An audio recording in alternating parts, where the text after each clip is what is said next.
Welcome back. We're heading to Ukraine now. Our friend Joe Lindsley is joining us now on the John Schuster Coldwell Banker Hotline, about 10 miles from the Russian border. We know that there have been many missiles fired by Russia into Ukraine recently, and we just wanted to check on him and get the status. So, Joe, thank you so much for joining me and Adam.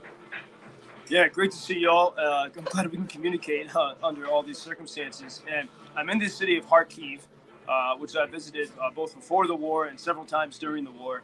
And it is this city almost fell into Russian hands in those early hours of February, but it's been protected and the Russians have been pushed back. We had yesterday. First, today is the day honoring holiday honoring the Ukrainian soldiers. So there were a lot of concerns that the Kremlin might want to use this day to attack Ukraine. Yesterday morning, there were reports of a drone attack on a Russian military base deep inside Russian territory, about 375 miles east from where I'm talking to you here in Kharkiv.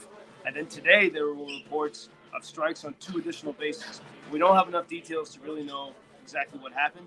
But yesterday, for so long, for actually it seems like several months now, we've had regular infrastructure attacks, often on Monday. And then we had, since the Wednesday before Thanksgiving, there was a quiet period. And the longer you go without an alarm, the more the concern, grows that something horrible is going to happen. And so yesterday, for the first time, we had sustained air alarm, really in a couple of weeks. And there were reports of missiles flying all over the country. And I'm getting messages from people from east to west of Ukraine saying we hear missiles are coming our way. But the good news is that the Ukrainian air defense seemed to work incredibly well. Most of those, it seems that absolutely most of the missiles that came into Ukrainian territory yesterday were shot down.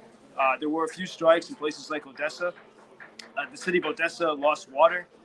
There were a lot of electricity problems. But I would say yesterday was a nice, we always got to take our victories very carefully, but it was a good success for Ukrainian air defense. Today, there was an air alarm just a couple hours ago. I'm walking around the city with the famous graffiti artist of this city. He's like the Ukrainian Banksy. His name is Hamlet, and he was showing us his wartime artwork while there's an alarm going on. So this kind of, here you're at the edge of the free world. There's not much warning when missiles are coming, but still people keep going and they're walking around in the streets.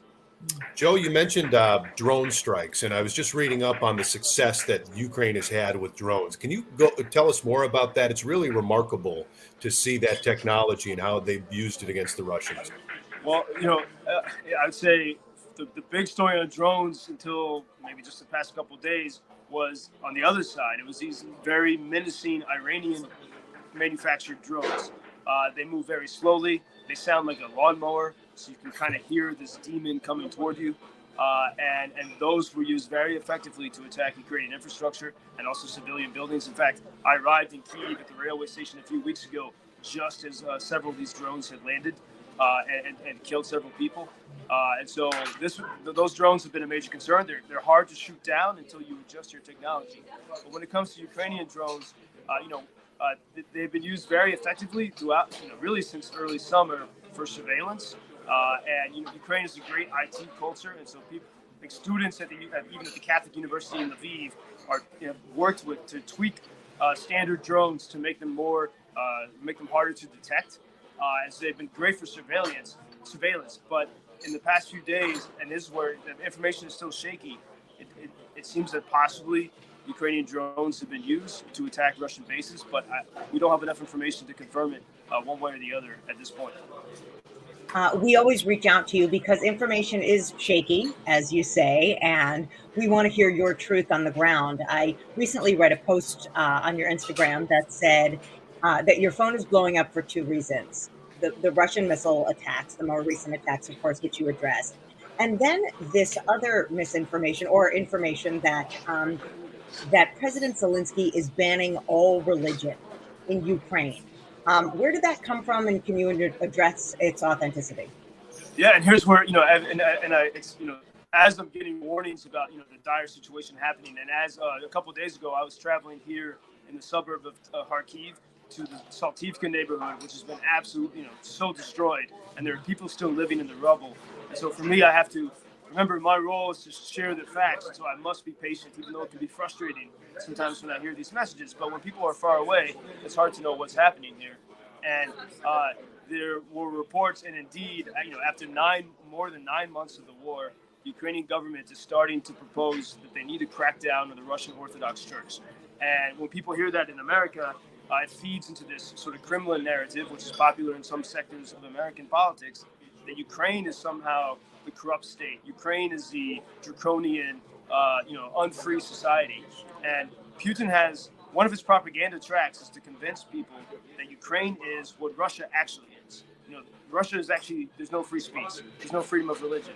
And Ukraine is the total opposite of that. I mean, Ukrainians are the most fiercely free people I think you can meet in the world because they're willing to die for it. And so the truth of the story about the Russian Orthodox Church, Ukrainian people, especially in the west of Ukraine, have been calling for this for a long time, for years, ever since 2014, when Russia began to occupy parts of Ukrainian territory. There's three sort of different branches of Christianity in Ukraine. There's the Greek Catholics, who are loyal to the Pope, but they're Eastern Orthodox in style. They're mainly in the West. And then there's the Orthodox Christians. And in 2018, the Orthodox divided into two groups. Many parishes of Ukraine said, we don't want to be part of Moscow anymore. And they appealed to the ecumenical patriarch in Istanbul, Constantinople, and said, we want independence. And so the global leader of Orthodoxy recognized the Ukrainian church in 2018. And Moscow said, no, you can't do this. Ukraine is ours. It's kind of like Schmeagol from Lord of the Rings, my precious. This is the obsession Russia has with Ukraine, possibly because church attendance is higher here than in Russia. And so the Orthodox Church needs that. So since 2018, the Ukraine tried to separate from the Russian Orthodox Church. International Orthodoxy stopped recognizing the Moscow Patriarch. And so, but for the past 9 months, even as Russia's trying to erase Ukraine, there still are some remaining Russian parishes all over the country. And everyone on the ground knows that, that these places house spies, and the people were demanding that that the government stop it. And 9 months later, finally, the Zelensky administration is moving toward this. It's actually the religion that Zelensky's partly Jewish, but he also grew up in that same church, and so it can't be an easy thing. But I think it is an easy thing now because the patriarch of the Russian Orthodox Church has blessed this war. He says it's a holy war, and he's also himself an ex-KGB agent. And it does matter that there are Russian spies who can still operate on the ground, because every time there are missile strikes in Ukraine, if there are Russians in different cities, they can help the Kremlin determine how precise the strikes are. And that's why they get better and better. They're able to fine-tune it. So the government, at the behest of the people of Ukraine, is finally moving to ban the Russian Orthodox Church, which basically is which is definitely an arm of the Kremlin. We're talking to Joe Lindsley on the ground in Ukraine, not far from the Russian border. On the note of religion, we're preparing for Christmas during wartime in Ukraine. Can you give us a sense of how the people are balancing that life in wartime with celebrating one of the most holiest of holidays? Ukrainians do. They love to celebrate, and I've seen that throughout the war. People still keep singing, and that's how they keep their spirits up. And so I think Christmas will have great meaning, especially this year. For most Ukrainians, Christmas is not celebrated until January 7th, so it's a little bit later.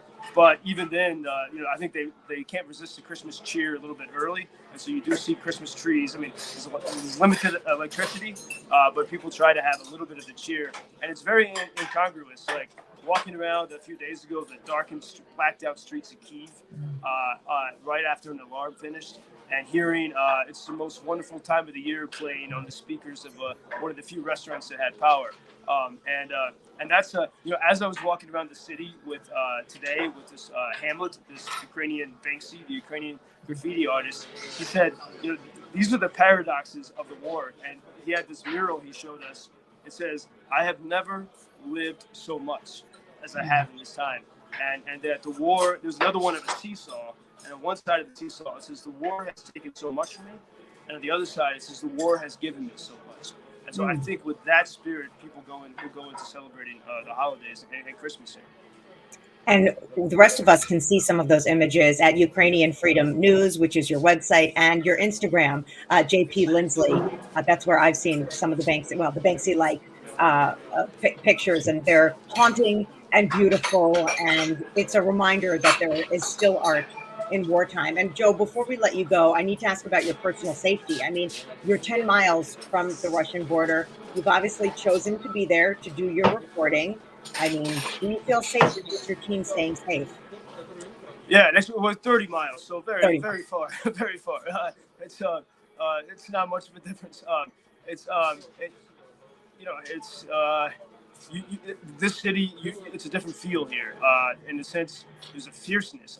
Yesterday was a holiday honoring volunteers, and so I went with some of these brave people that every day go into the gray zones to extract people and to deliver food and supplies. And there was a band playing kind of in this underground bar, and everyone who's there, they're either soldiers, they've been fighting all day for the past week, or volunteers doing amazing work with the World Central Kitchen. And they're at this bar. It feels like the bar at the end of the world.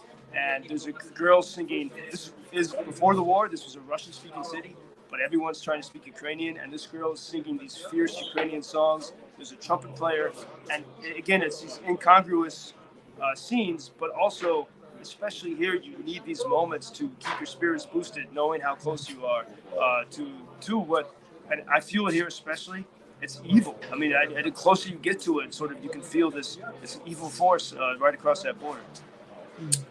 Well, Joe, thank you so much for the time. Stay safe as always. And if we don't speak to you before December 25th, a very Merry Christmas to you and a safe one over in Ukraine. Thank you for all that you do with Ukrainian Freedom News, and thank you for the time you give us.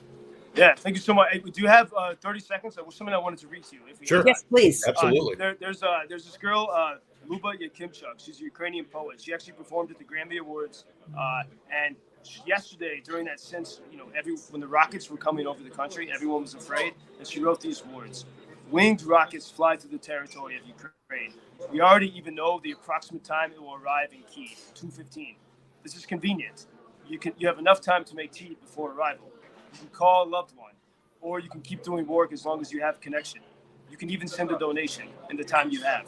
Mozart is playing Rex Tremende, God, King of Tremendous Power, and just waiting for the rocket to land or air defense to work." Oh, I got chills. Thank you for sharing that with us. We can't imagine what you are going through, but we're sending you prayers and money at Ukrainian Freedom News and support. Always be in touch, and we will talk with you soon, Joe. Thanks, Joe. Happy Hanukkah, Merry Christmas, Happy Holidays. Thank you. Happy holidays. Thank you. Wow. Joe Lindsley, again, Ukrainian Freedom News. Check it out, or JP Lindsley on all his socials at Twitter and on Instagram. And we want to thank him for joining us. Adam and I will be right back.